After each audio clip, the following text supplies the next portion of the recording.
Hello everyone and जय Hind to all. कैसे हैं आप सभी? उम्मीद करती हूँ आप सभी शानदार होंगे।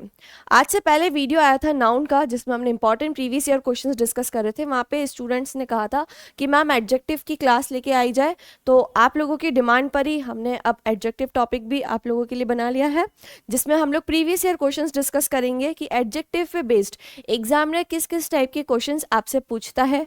सेम पैटर्न रहेगा। हम यहाँ पे स्पॉटिंग एरर, सेंटेंस इंप्रूवमेंट और फिलिंग द ब्लैंक्स तीनों चीज़ें करेंगे। बहुत ही मज़ा आएगा सेशन में। एडजेक्टिव के जितने भी कंसेप्ट होते हैं वो आप इस क्लास को देखोगे तो सारे कंसेप्ट क्वेश्चन के थ्रू क्लियर हो जाएंगे। आप सभी को मैंने बता रखा है कि भाई अगर आप इंग्लिश पढ़ते हो तो आपको सबसे ज़्यादा ध्यान देना चाहिए प्रैक्टिस पे, है ना। स्टूडेंट्स गलती यही करते हैं कि वो बार बार थ्योरी पढ़ते जाते हैं लेकिन प्रैक्टिस क्वेश्चंस नहीं करते हैं। तो मैंने ये सोच के आप लोगों के लिए लेक्चर डिज़ाइंस किए हैं कि फॉर एग्जाम्पल आपकी आने वाली टाइम में एग्ज़ाम है, तो पूरा थ्योरेटिकल तो आपके पास पढ़ने का टाइम रहेगा नहीं। पूरा का पूरा आप टॉपिक बैठ के पढ़ो तो उतना समय तो है नहीं हमारे पास। तो मैंने आप लोगों के लिए क्या करा है, हर टॉपिक के इंपॉर्टेंट क्वेश्चंस निकाले हैं, उन्हें कंपाइल करवाया है और उन क्वेश्चंस को हम यहाँ डिस्कस करें ताकि आप इन क्वेश्चंस के थ्रू पूरे टॉपिक को रिवाइज कर लो। तो एडजेक्टिव के आज हम क्वेश्चन डिस्कस करेंगे। बहुत मजा आएगा, सेशन को आखिरी तक ज़रूर देखना। और अगेन आप लोगों को मैं ये कहूँगी कि अगर कोई ऐसा स्टूडेंट है जो कोई टॉपिक चाहता है कि मैं लेकर आऊँ, आप लोग को उस टॉपिक में पर्टिकुलर इशू आता है, तो आप मुझे कमेंट में बता सकते हैं। नेक्स्ट वीडियो में आप लोगों के कमेंट को देखकर बनाऊंगी, ठीक है। अब उसके आगे बढ़े उससे पहले आपको बता दें कि हमारा क्रेजी जीके की तरफ से एक CHSL का मॉक टेस्ट लॉन्च किया गया है, जिसमें आपको 25 मॉक टेस्ट मिलेंगे और वो भी सिर्फ 29 रुपीज़ में मिल जाएंगे। इसके लिंक मैं आप लोगों को डिस्क्रिप्शन में प्रोवाइड करवा दूंगी। इसमें लाइव टेस्ट रहेगा, ऑल इंडिया रैंकिंग रहेगी, मतलब इंडिया के जितने भी स्टूडेंट्स टेस्ट देते हैं उनमें आप अपनी रैंकिंग चेक कर सकते हैं। हिंदी इंग्लिश दोनों में रहने वाला है, ठीक है।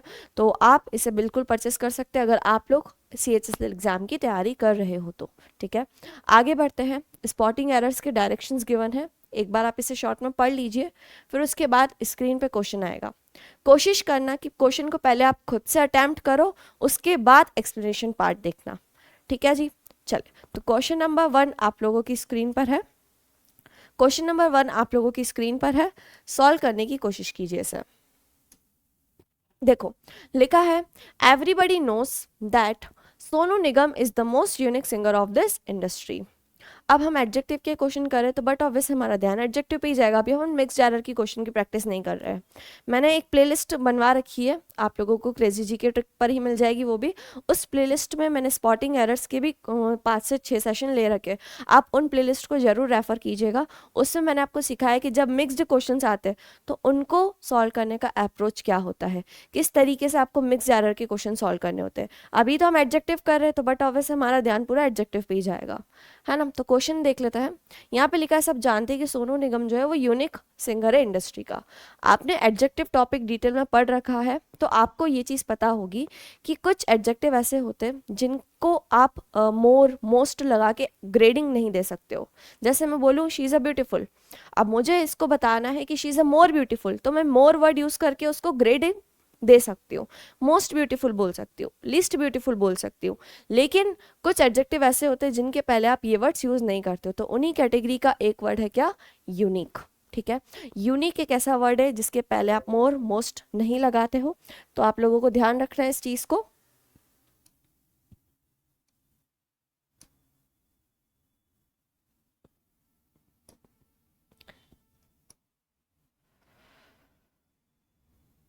ठीक है, तो आप लोगों को ध्यान रखना है कि यूनिक जो है एक ऐसा एडजेक्टिव है जिसके पहले आप मोर मोस्ट नहीं लगाते हो। और कौन कौन से ऐसे एडजेक्टिव होते हैं, तो मैं बोलूँ excellent, circular, anterior, posterior, ideal, chief, ये सारे ऐसे एडजेक्टिव है जिनके आगे आप मोर मोस्ट नहीं लगाते हो। तो आपको कौन से पार्ट में एरर मार्क करना था, सी में, ठीक है। सेकेंड क्वेश्चन आपकी स्क्रीन पर है, the biggest benefit of this approach is that it is significantly little invasive for the patients than all the old approaches। Question पढ़ने में बड़ा है लेकिन इसका सोल्यूशन बहुत सिंपल है, बहुत इजी है, बट आपको थोड़ा सा ध्यान देना पड़ेगा, ठीक है। तो आप लोग एक बार खुद से अटेम्प्ट करने की कोशिश करो इस क्वेश्चन को, फिर मैं आपको एक्सप्लेनेशन बताऊंगी, ठीक है।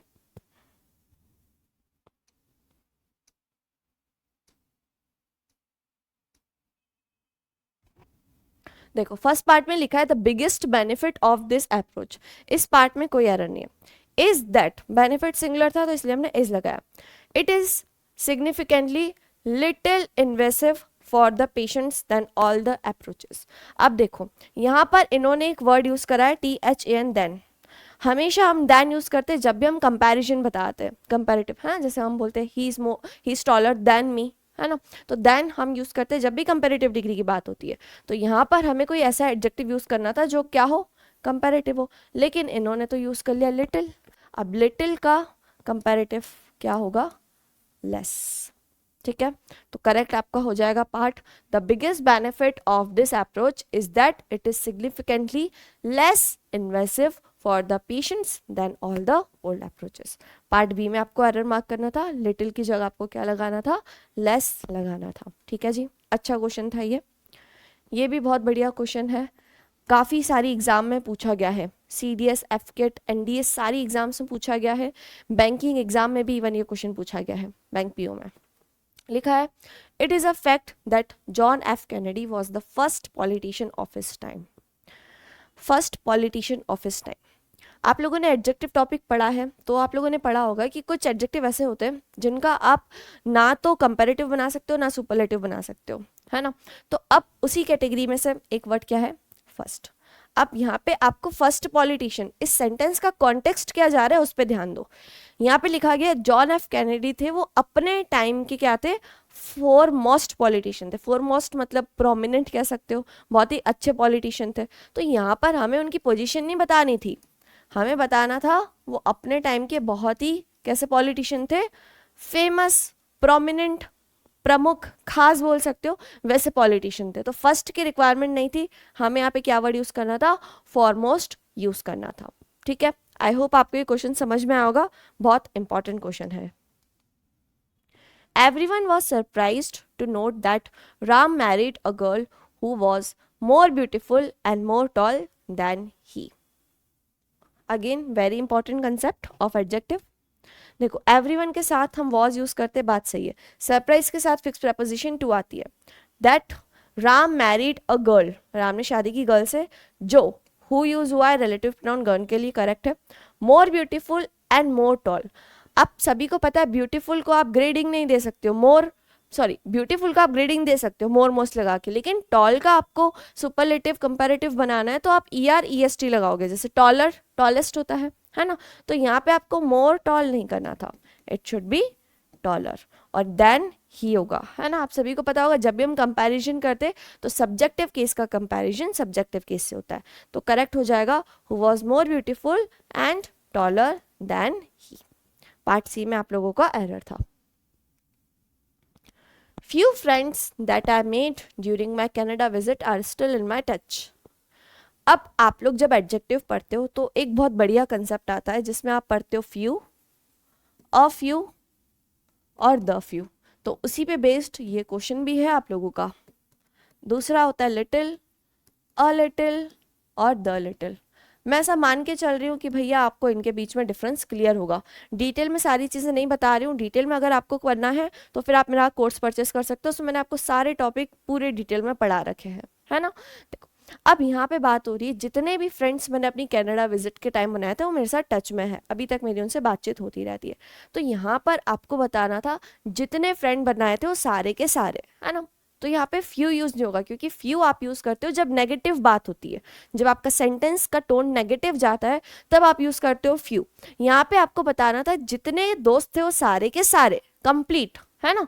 तो यहाँ पर आपका करेक्ट क्या हो जाएगा, the few friends that I meet, ठीक है। मैंने आपको ट्रिक भी बता रखी है मेरे कोर्स में कि कैसे आप पहचानोगे कि सेंटेंस में द फ्यू कहाँ आएगा, फ्यू कहाँ आएगा, लिटिल कहाँ आएगा, द लिटिल कहाँ आएगा, ठीक है। उम्मीद करती हूँ आप लोगों को भी ये सब पता होगा। तो पार्ट ए में एरर था, यहाँ पे आपको द फ्यू करना था। ऑलराइट, आगे बढ़ो। Though its gloss can fool few unwary customers, it wouldn't be difficult for the clever ones to जज इट्स रियल वर्थ। उस पर जो ग्लॉस था, ग्लॉस मतलब जो चमकीली परत थी, वो कुछ कस्टमर्स को फूल मतलब उल्लू बना सकती थी, बट डिफिकल्ट नहीं होगा क्लेवर वन के लिए उसकी रियल वर्थ जानना, ठीक है, अगेन अच्छा क्वेश्चन है, बहुत बढ़िया कंसेप्ट, लास्ट वाले क्वेश्चन जैसा ये सेम। इसमें इन्होंने क्या लिखा है, can fool few unwary customers. अब यहाँ पे आपको फ्यू नहीं लिखना था, वो कुछ कस्टमर्स को पागल बनाती है, उसकी जो ग्लॉस, उसकी जो परत है चमकीली, वो कुछ कस्टमर्स को पागल बनाती, मतलब कुछ है ना, नेगेटिव नहीं जा रहा है, वो पॉजिटिव में बात जा रही है कि कुछ कस्टमर्स को क्या करती है, वो पागल बनाती है। तो कुछ है दैट मीन्स अ फ्यू होगा। आप फ्यू कब यूज करते हो, जब आपका सेंटेंस नेगेटिव सेंस में जाता है कि मेरे पास इतना सा सामान है कि मैं नहीं कर सकती, मेरे पास इतने से फ्रेंड्स है कि मैं उनके साथ घूमने ही नहीं जा सकती, है ना। अगर फ्रेंड्स का ग्रुप 4-5 का हो तो आप घूमने का सोच सकते हो, लेकिन अगर आपका एक ही फ्रेंड हो तो अब मुश्किल हो जाता है लॉन्ग ट्रिप प्लान करना। तो यहाँ पर आपका करेक्ट क्या हो जाएगा, अ फ्यू वेरी कस्टमर्स, ठीक है। ओके, नेक्स्ट है, Sunita is wiser than clever, hence any one of her family member loves her heart and soul. Sunita जो है वो वाइजर है, किससे, क्लेवर होने से। एक ही पर्सन की जब आप दो क्वालिटीज क्या करते हो, कंपेयर करते हो। अब यहाँ पे सुनीता वाइज भी है और क्लेवर भी है, लेकिन क्लेवर होने से ज्यादा वो क्या है, वाइज है।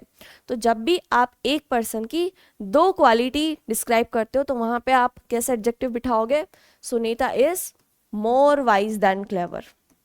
आप लोग पॉजिटिव यूज करते हो और जो एडजेक्टिव उसके अंदर ज्यादा होता है उसके पहले आप मोर लगा देते हो। Sunita is more wise than clever, hence any one of her family member loves her heart and soul. आ रही है सभी को बात समझ में, बहुत इंपॉर्टेंट क्वेश्चन है ये, ठीक है, बहुत इंपॉर्टेंट क्वेश्चन है। इस कंसेप्ट बेस्ड आपको आपकी अपकमिंग एग्जाम में क्वेश्चंस देखने को मिल सकते हैं। नेक्स्ट है, I always prefer working in a relaxed atmosphere than one full of tension and anxiety. मैं हमेशा प्रेफर करता हूँ कि एक रिलैक्स्ड एटमॉस्फेयर में काम करूँ बजाय उसके full of tension and anxiety. अब आप लोगों को यहाँ पे एरर फाइंड आउट करना है। उम्मीद करती हूँ आप लोगों ने वीडियो को पॉज करके एरर फाइंड आउट कर लिया होगा। मैं आंसर बता देती हूँ, प्रेफर, प्रेफरेबल, इन सब के साथ आप कभी भी देन नहीं लगाते हैं, आप इनके साथ प्रेपोजिशन क्या लगाते हैं, टू। क्या लगाते हैं, to.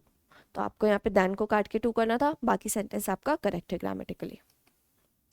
A non-banking financial company is a financial institution similarly to a bank, but it cannot issue checkbooks to customer। यहाँ पे बताया जा रहा है NBFC। NBFC क्या है, एक फाइनेंशियल इंस्टीट्यूशन है बैंक की तरह, जो चेक इशू नहीं करता है अपने कस्टमर्स को, है ना। हमने देखा यहाँ पे बात हो रही थी सिंगुलर की, तो इज लिखा है। अ फाइनेंशियल इंस्टीट्यूशन है, एक फाइनेंशियल इंस्टीट्यूशन है। अ यूज होता है आपका सिंगुलर काउंटेबल नाउन के लिए, तो फाइनेंशियल इंस्टीट्यूशन के लिए यूज हुआ है। अब यहाँ पे इन्होंने एक वर्ड यूज कर लिया सिमिलरली। हमें यहाँ पे सिमिलरली वर्ड यूज नहीं करना था क्योंकि ये आपका एडवर्ब है, हमें यहाँ पे चाहिए था वर्ड एडजेक्टिव। तो आपका एडजेक्टिव क्या हो जाएगा, सिमिलर। क्या हो जाएगा, similar. A non banking financial company is a financial institution similar to a bank. आ रही है सभी को बात समझ में, बहुत अच्छे से पता होना चाहिए आपको सेंटेंस में कि कौन सा वर्ड एडजेक्टिव है, कौन सा एडवर्ब है। जब आप नाउन में, मैं आपको पहले भी बहुत बार बता चुकी हूँ, जब आप नाउन में एलवाई जोड़ते हो तो वो आपका होता है एडजेक्टिव, और जब आप एडजेक्टिव में एलवाई जोड़ते हो तो वो आपका होता है एडवर्ब, ठीक है। इतनी चीज आपको पता होनी चाहिए। नेक्स्ट है, the standard of living in India is still lower than most of the other developed countries. जो स्टैंडर्ड ऑफ इंडिया का है वो अभी भी बहुत विकसित देशों से क्या है, कम है। हमारे देश में अमीर बहुत अमीर है और गरीब बहुत गरीब है, उस वजह से जो हम कंपैरिजन करते हैं दूसरे कंट्री के उसमें, तो स्टैंडर्ड ऑफ लिविंग इंडिया का बहुत कम है, ठीक है।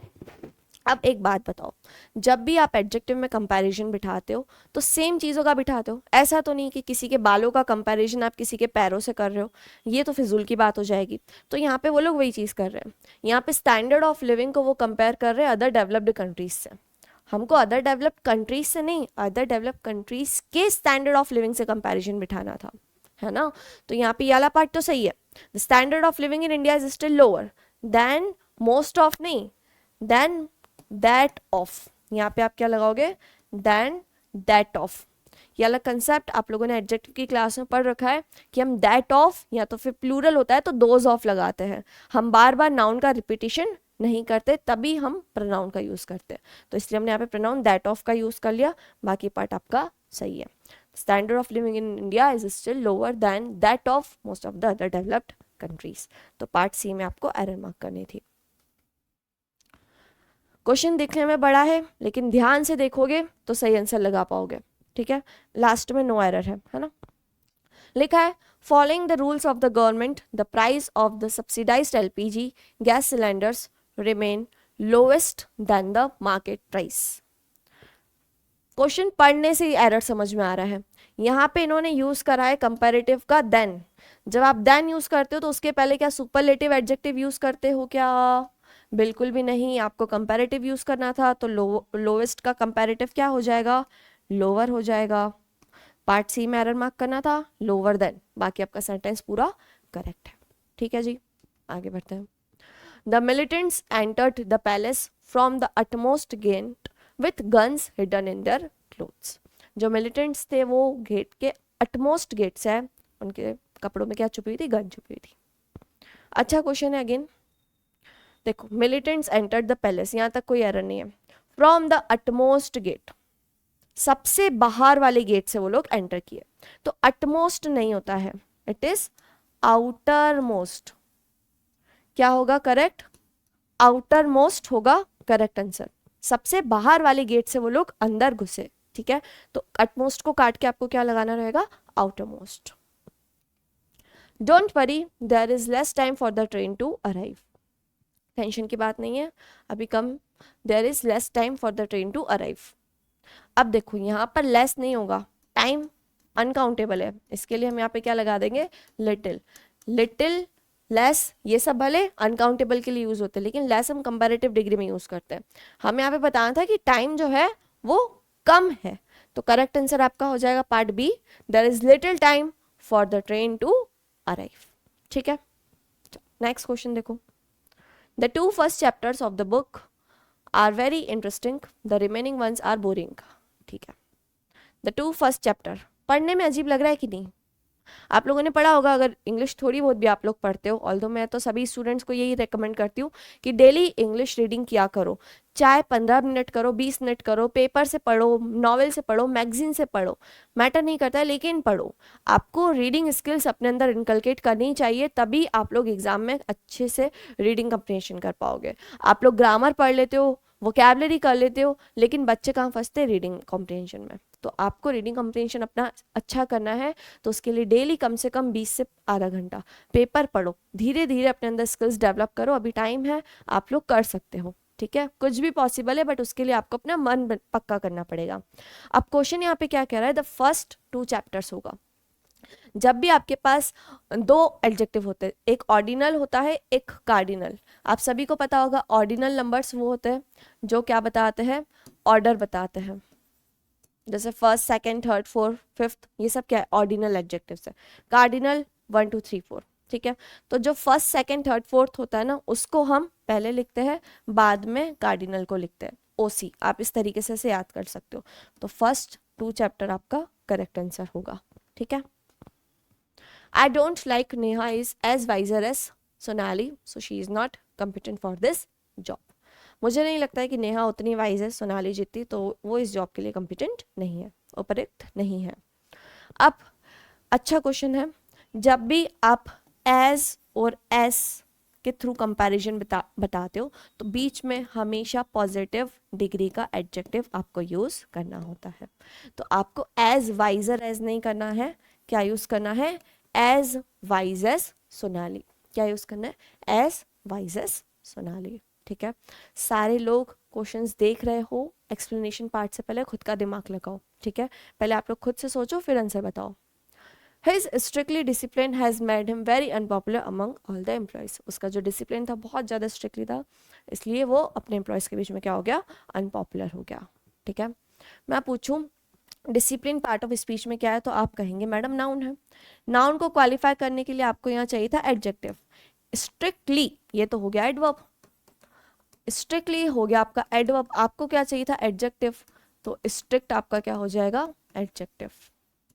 तो यहाँ पे स्ट्रिक्टली नहीं, करेक्ट आंसर क्या होगा? Strict.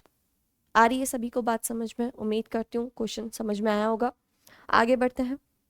In modern society, nuclear families are usually preferred to extended और medium size families. खुद से सॉल्व करने की कोशिश करो इस क्वेश्चन को, फिर आंसर देखो।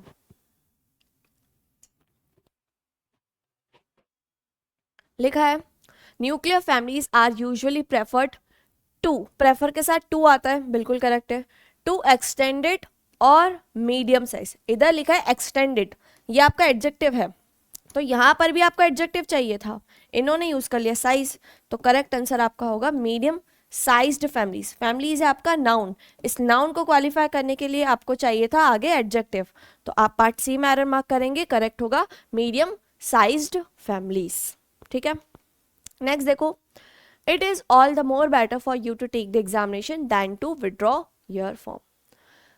कहा जाता है कि अगर आपने फॉर्म भरा है तो बेटर है उसकी एग्जाम दे दो, भले ही आपको नहीं आता हो, कुछ भी नहीं आता हो, लेकिन एक एक्सपीरियंस तो मिलेगा ना। तो वही क्वेश्चन कह रहा है। एडजेक्टिव का एक इंपॉर्टेंट रूल है कि कभी भी आप सेंटेंस में डबल कंपैरेटिव या तो फिर डबल सुपरलेटिव का प्रयोग नहीं करते हो। ठीक है, यहाँ पे इन्होंने वही करा, बेटर भी यूज कर लिया, मोर भी यूज कर लिया, आपको ये चीज नहीं करनी थी। It is all the more better नहीं, it is all the better for you to take the examination than to withdraw your form.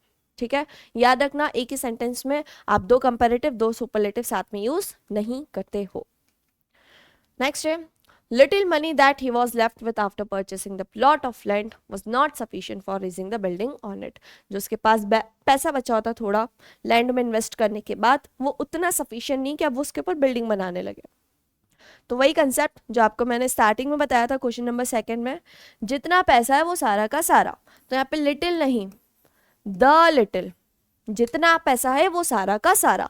Money uncountable noun होता है तो उसके लिए हम लिटिल यूज करते हैं, फ्यू यूज नहीं करते, तो करेक्ट होगा the little money that he was left. आ रही है सभी को बात समझ में? स्टिल अगर आपके मन में कोई भी डाउट हो तो कमेंट में मुझे बता देना कि मैम पर्टिकुलर इस क्वेश्चन में हमको डाउट है, मैं आपको आंसर दे दूंगी। ठीक है, कोई भी क्वेश्चन में क्वेरी हो रही है कमेंट में मुझे आप लोग पूछ लो। The rate of metabolism of a body is comparatively lowest when it is at rest and is thus optimum for examination। Again very important concept of adjective। जब भी आप वर्ड यूज करते हो comparatively, उसके बाद हमेशा आपको पॉजिटिव एडजेक्टिव का यूज करना होता है। तो यहाँ लोवेस्ट नहीं होगा, यहाँ क्या होगा? लो।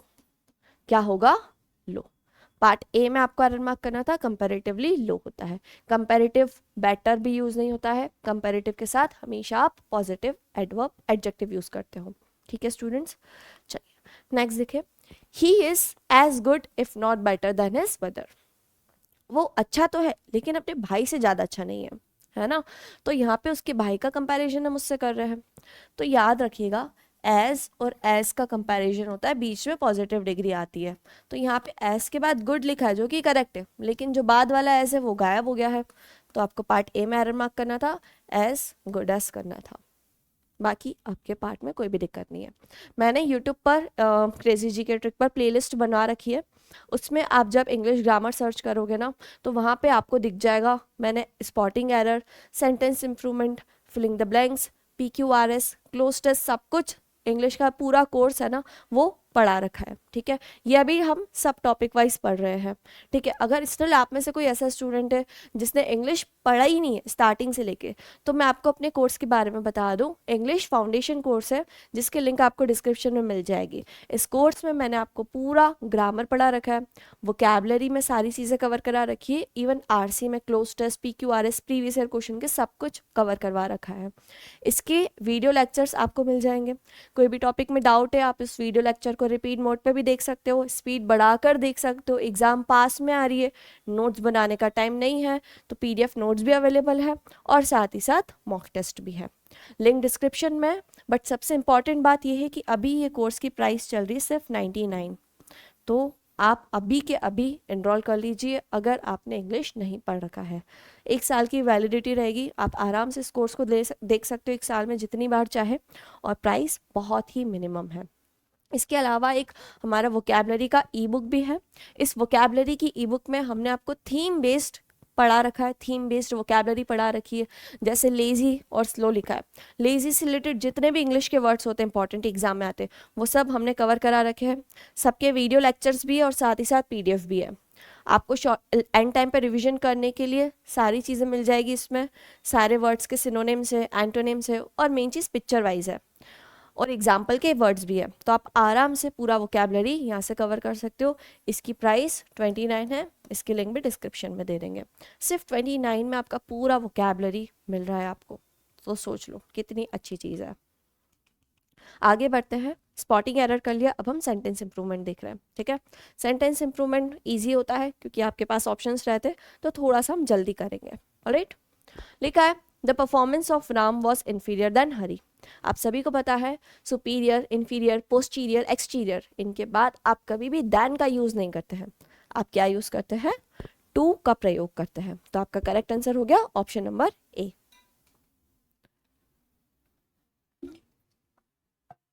This photograph was comparatively better. अभी आपको बताया था मैंने, कंपेरेटिवली के साथ आप कभी भी पॉजिटिव डिग्री का यूज करते हैं, सुपरलेटिव या कंपेरेटिव का यूज नहीं करते।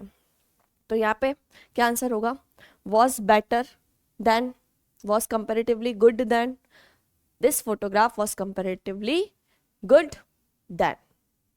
ठीक है, या तो फिर आप ये यूज कर सकते हो, this photograph was better then that which he had kept in his purse. ठीक है, क्योंकि आप कंपेरेटिवली क्या देन यूज नहीं करोगे। I saw an anxious pale girl who when asked let me know that she was suffering from consumption। यहाँ पे कोई और बीमारी का नाम होना चाहिए था, कंजम्पशन लिख दिया है। ठीक है, उसको कोई प्रॉब्लम है। I saw an anxious pale girl। अब आप लोगों को पता होना चाहिए, एडजेक्टिव का एक रूल कहता है कि जब एक सेंटेंस में एक पर्टिकुलर नाउन के लिए मल्टीपल एडजेक्टिव यूज होते हैं तो उसके लिए एक ओसास कॉम्प करके आप लोगों ने पढ़ा होगा, है ना। ओसास कॉम्प मतलब ऑर्डर, कि पहले आप क्या यूज करते हो, opinion, size, age, shape, colour, origin, material, purpose, इस तरीके से आप क्या करते हो, उसको एडजेक्टिव को अरेंज करते हो। तो यहाँ पे आपका करेक्ट आंसर हो जाएगा I saw a pale anxious girl. ठीक है, 25th है, her father told her that it would be all the more better. The more better तो होता नहीं है, दो दो कंपैरेटिव आप साथ में यूज नहीं करोगे।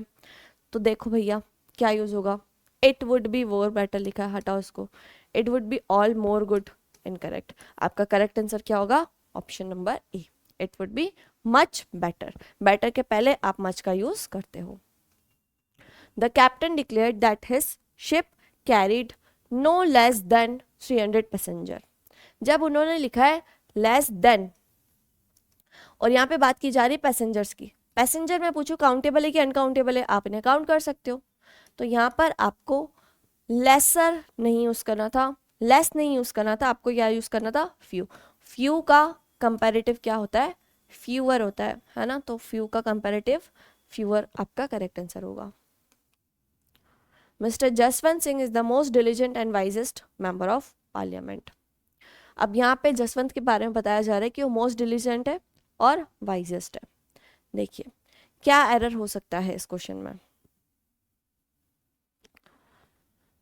Is the most diligent and wisest, ये तो होगा नहीं क्योंकि यहाँ पर वाइजर आ गया। या तो आप सेंटेंस में दोनों सुपरलेटिव यूज कर लो या तो दोनों कंपैरेटिव यूज कर लो। ठीक है, ऐसा नहीं होगा कि आप एक जगह कंपैरेटिव यूज कर लो और एक जगह सुपरलेटिव। यहाँ पे भी इन्होंने गलती कर ली है। ठीक है, the wisest and more intelligent, ये भी गलत हो गया। करेक्ट आंसर होगा the wisest and most diligent.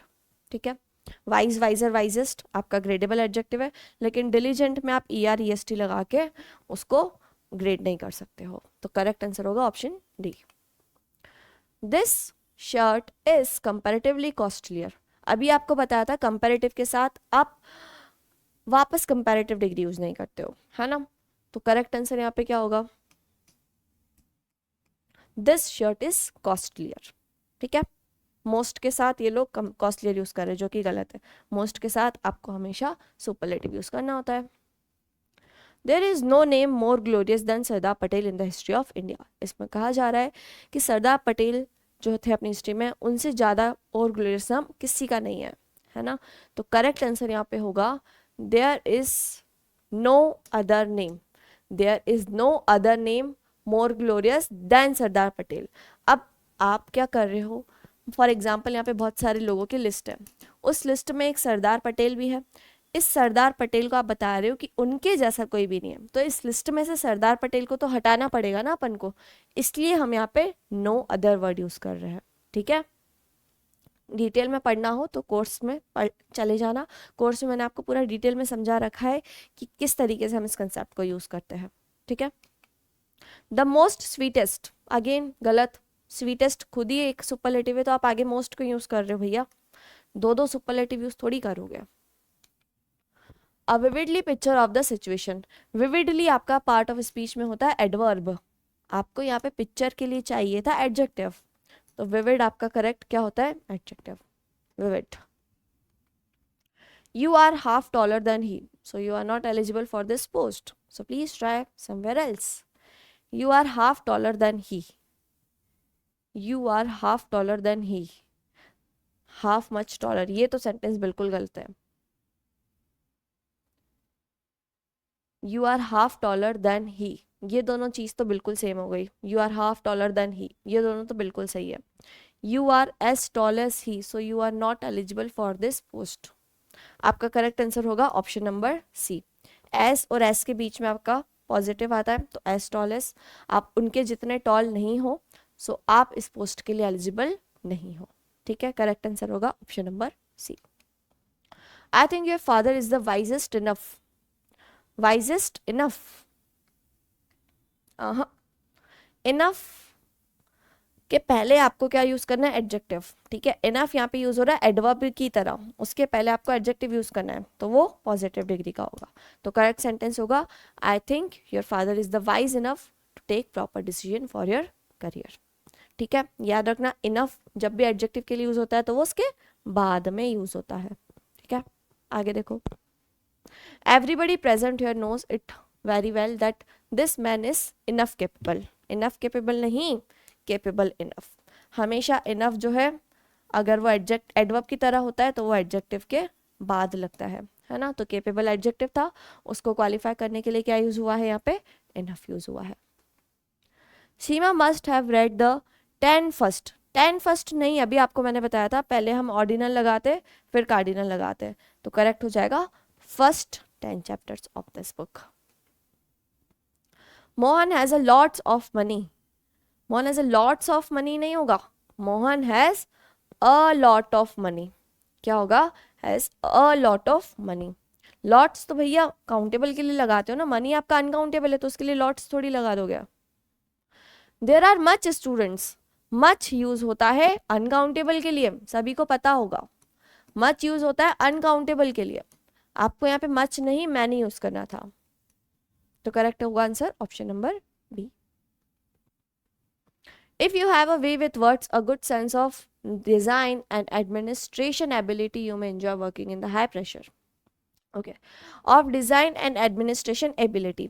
जरा इस सेंटेंस इस पार्ट को देखो, ability आपका होता है नाउन, इस नाउन को क्वालिफाई करने के लिए आपको चाहिए था एडजेक्टिव, इन्होंने अगेन नाउन यूज कर लिया है। जिस भी वर्ड के आखिरी में TION होता है वो नाउन होता है, आपको पता होगा, तो यहाँ पर आप लोगों ने यूज करना था एडजेक्टिव, तो एडमिनिस्ट्रेशन का एडजेक्टिव क्या होता है, एडमिनिस्ट्रेटिव। ठीक है, आपको अच्छे से पता होना चाहिए कि नाउन दिया हुआ है एडजेक्टिव है, नाउन को एडजेक्टिव में कैसे कन्वर्ट करते हैं, ये सब चीज़ें आपको पता होनी चाहिए। ठीक है, अब नेक्स्ट है आप लोगों का filling the blanks. Last, yesterday I gave you 2 books, so where is dash, please tell me, मैंने तुम्हें 2 बुक दी थी, so where is the other book, please tell me, दूसरी बुक कहाँ है मुझे बताओ। Her mother has been ill for more than 2 months but now she is relatively क्या है भैया, बेटर है, रिलेटिवली बेटर है, कंपैरिजन बिठा रहे कि कल वो 2 महीने पहले उसकी हालत अच्छी नहीं थी लेकिन अब रिलेटिवली क्या है, बेटर है, अच्छी कंडीशन में है वो। इंडिया इज डैश अ, तो करेक्ट आंसर होगा सच अ, हम यहाँ पे बता रहे हैं कि इंडिया कैसी कंट्री, एक ऐसी डेवलपिंग नेशन है that it will definitely be on the top of the world very soon.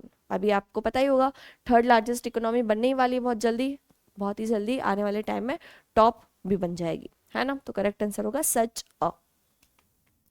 She is अभी बताया था, सेम क्वेश्चन हो गया, शी इज वाइज इनफ, ठीक है, वाइजेस्ट वाइजेट नहीं होगा, इनफ के पहले आपको पॉजिटिव एडजेक्टिव यूज करना था, तो करेक्ट आंसर होगा wise enough.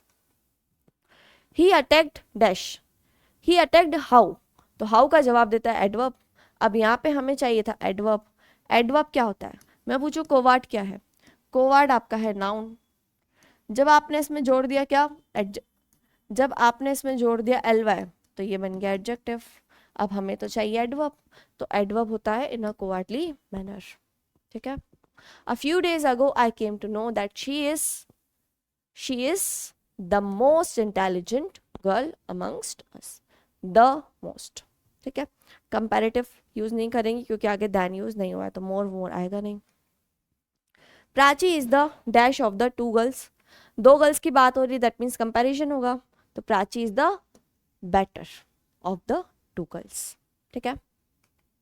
I gave her dash money because I had to buy a few items of furniture and some article of dress and it was to shortfall with me.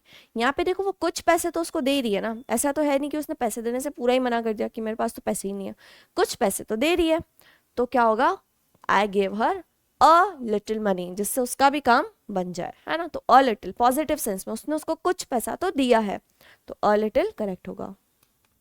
The man who is perpetually hesitating which of the two things he will do first will ultimately do, ये कहावत भी है कि जब इंसान confuse होता है कि इन दोनों में से मैं कौन सा काम पहले करूं, तो ना वो पहला काम कर पाता है ना दूसरा कर पाता है, तो यहाँ पर होगा नीदर। जब भी दोनों में से कोई नहीं की बात होती ना, तो आप नीदर यूज करते हो। प्रोनाउन वाली क्लास में ये चीज हम अच्छे से समझ चुके हैं, ठीक है। Dash will the comments you made on her have cut her to the quick, so you must apologize her, तुमने जो कमेंट्स उसको किए थे, the few comments you made on her have cut her to the quick. Of all the students Anand was, सारे student में से आनंद कैसा था, वरीड कम था और एंशियस भी कम था जब एसबीआई का रिजल्ट आया, सबसे कम वरीड था, तो आपको सुपरलेटिव बताना है, सुपरलेटिव क्या होगा, the least. To my mind she and her sister are more beautiful than, more beautiful मेरे हिसाब से उसकी और उसकी बहन ब्यूटिफुल होने से ज़्यादा क्या है, वाइज है, मोर ब्यूटिफुल देन वाइज, मतलब दोनों की क्या कर रहे हैं, दो क्वालिटीज डिस्क्राइब कर रहे हो, दोनों में से वो ब्यूटीफुल होने से ज्यादा क्या है, वाइज है ना। अच्छा क्वेश्चन था ये भी। I would be very grateful to you if you lend me some money, money uncountable है, उसके पहले आप एनी यूज नहीं करोगे, सम मनी थोड़ा पैसा, है ना। After he had read first two chapter, again वही केस, ऑर्डिनल कार्डिनल वाला, सॉरी फर्स्ट टू चैप्टर होगा ना, first two chapters, first two chapters. So that's it, total 52 questions हम लोगों ने डिस्कस करे। आप लोग मुझे बताइएगा 52 में से आप लोगों का क्या स्कोर रहा, कितने क्वेश्चंस आप लोगों ने करेक्ट करे। अगेन बैच की इंफॉर्मेशन लिंक डिस्क्रिप्शन में है, वोकैबलरी की भी लिंक डिस्क्रिप्शन में डाल दूंगी। अगर आप में से कोई ऐसा स्टूडेंट है जो सीजीएल का पूरा बैच लेना चाहता है, जिसमें मैथ्स, इंग्लिश, रीजनिंग, जीएस सब कुछ हो, तो वो हमारा एसएससी का टारगेट बैच ले सकता है। ये CGL, CHSL, MTS, GD, CPO सबको देख के बनाया गया है। इसमें लाइव क्लासेस रहेगी, स्टडी मटेरियल रहेगा और मॉक टेस्ट। इसकी लिंक भी डिस्क्रिप्शन में अवेलेबल है। प्राइस इसके बता दूं तो सिर्फ 799, सिर्फ 799 में आपको ये पूरा का पूरा कोर्स हमारा मिल जाएगा, ठीक है। लिंक डिस्क्रिप्शन में है। आज का वीडियो कैसा लगा सभी लोग मुझे कमेंट में लिख के ज़रूर बताना। कोई टॉपिक आप चाहते हो मैं अपकमिंग क्लास में लेकर आऊँ तो वो भी आप मुझे बता सकते हो। सो वीडियो को ज़्यादा से ज़्यादा लाइक करना, बहुत मेहनत लगती है यार आप लोगों के लिए, तो आप लोग भी थोड़ी सी मेहनत करो, लाइक का बटन दबा दो, चैनल सब्सक्राइब नहीं कराओ तो कर लो। सो नेक्स्ट वीडियो में जल्दी मिलेंगे, तब तक सभी को गुड बाय एंड जय हिंद टू ऑल।